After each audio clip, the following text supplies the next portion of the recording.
Breaking news. మాజీ ముఖ్యమంత్రి కేసీఆర్ తో మాజీ మంత్రి హరీష్ రావు భేటీ అయ్యారు. సిద్దిపేట జిల్లా ఎర్రవెల్లి ఫామ్ హౌస్ లో జరిగిన ఈ సమావేశంలో నిన్న సిట్ అధికారులు తనను విచారించిన తీరును కేసీఆర్ కు వివరించారు హరీష్ రావు.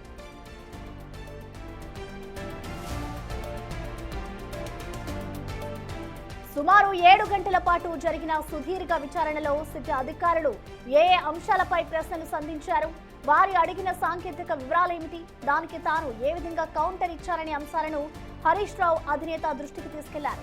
రాజకీయ వేధింపుల్లో భాగంగానే ప్రభుత్వం ఈ కేసును ముందుకు తీసుకెళ్తోందన్న కోణంలో వీరిద్దరి మధ్య చర్చ జరిగినట్లుగా తెలుస్తోంది. అయితే ఈ కేసును న్యాయపరంగా ఎలా ఎదుర్కోవాలి, రాబోయే రోజుల్లో పార్టీ పరంగా తీసుకోవాల్సిన వ్యూహాలపై కేసీఆర్ హరీష్ రావుకు దిశానిర్దేశం చేస్తున్నట్లుగా సమాచారం.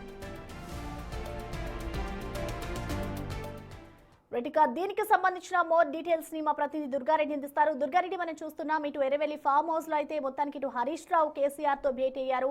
సో భేటీకి సంబంధించిన అప్డేట్స్ ఏ విధంగా ఉన్నాయి, అండ్ అలాగే ఫోన్ ట్యాపింగ్ అంశం మీదే చర్చించారా, లేదంటే ఇప్పుడు మున్సిపల్ ఎన్నికలు రాబోతున్నాయి కాబట్టి దాని మీద కూడా ఏమైనా చర్చ జరిగి ఉండొచ్చు అనుకోవచ్చా? అంటే ప్రధానంగా చూస్తే మాత్రము నిన్న రోజు సిటీ విచారణలో వాళ్ళు 7 గంటలు ఏ విధంగా అడిగారో వాటికి సమాధానం ఏ విధంగా ఇచ్చారో ఫిబ్రవరి 10, 2024 నాడు జరిగిన ఎఫ్ఐఆర్ కు సంబంధించిన సిఆర్పి కింద ఇచ్చిన 160 కేసు కింద వివరాలతో పాటు ఆ తర్వాత 7 గంటలు జరిగిన సంభాషణను మాత్రం మాజీ ముఖ్యమంత్రి కె చంద్రశేఖరరావుకు మాజీ మంత్రి హరీష్ రావు వివరించారు. దాదాపు మరికొంతమందిని కూడా మంత్రులను, మాజీ మంత్రులను, ఎమ్మెల్యేలను, టీఆర్ఎస్ పార్టీకి సంబంధించిన వాళ్ళని కూడా విచారించే అవకాశాలు ఉన్నట్లు కూడా వీళ్ళిద్దరి మధ్యలో సంభాషణ జరిగినట్లు తెలుస్తుంది. దీంతో పాటు రానున్న రోజుల్లో అంటే దాదాపు కాంగ్రెస్ పార్టీకి మనము మాట్లాడుతున్న విషయాలను వాళ్ళు రాజకీయ కోణంలో యొక్క ఫోన్ ట్యాపింగ్ వ్యవహారమే కావచ్చు, మిగతా కేసులే కానీ నమోదు చేసి విచారణ పేరుతో వేధింపులకు గురి చేసే ప్రయత్నం చేస్తుందని చెప్పి ఇద్దరి మధ్యలో సంభాషణ, ఆ తర్వాత వివరాలు కొంత సమయం వాళ్ళు విచారించిన అంటే అక్కడ జరిగిన అన్నిటి కూడా 7 గంటలు ప్రతి అంశం అంటే అధికారులు ఏ విధంగా అడిగారు, ఏమేమి అంశాలు అడిగారు, 2014 నుంచి 2023 వరకు జరిగిన వీళ్ళ మీద కేసు నమోదు అప్పుడు కాళేశ్వరమే కావచ్చు, లేకుంటే సిటీకి సంబంధించిన విషయాలు కానీ, లేకుంటే ఎఫ్ఐఆర్ ఫోన్ ట్యాపింగ్ వ్యవహారాల మీద కానీ వీటన్నిటిపై కూడా 7 గంటలు సుదీర్ఘంగా జరిగిన సంభాషణ అంతా కూడా కేసీఆర్ కు హరీష్ రావు వివరించినట్లయితే తెలుస్తుంది. దీంతో పాటు రానున్న మున్సిపల్ ఎన్నికలు కూడా సమీపిస్తున్న తరుణంలో కూడా ప్రతి చోట అంటే ఖచ్చితంగా ఎక్కడైతే మున్సిపాలిటీ మనం గెలిచే స్థానాలు ఉన్నాయో వాటిపై కూడా ఫోకస్ పెట్టాలి.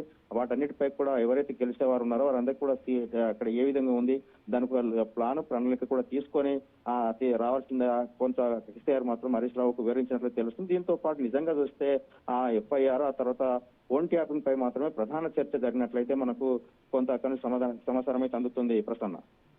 Right, thank you Durga Reddy. So మొత్తానికి చూసుకోవచ్చు, ఇటు నిన్న ఏదైతే హరీష్ రావుకి సంబంధించి ఫోన్ ట్యాపింగ్ అంశంపై ఇటు విచారణ జరిగిందో దాన్ని వివరించేందుకు కూడా ఇవాళ కేసీఆర్ ఫామ్ హౌస్ కి అయితే చేరుకున్నారు హరీష్ రావు. అనంతరం దీనికి సంబంధించి అసలు ఏమేమి మాట్లాడారు, అటు అధికారులు ఎటువంటి సమాధానాన్ని రాబట్టారు అనే దానిపై ఇటు కేసీఆర్ కి అయితే క్లియర్ గా వివరించారు.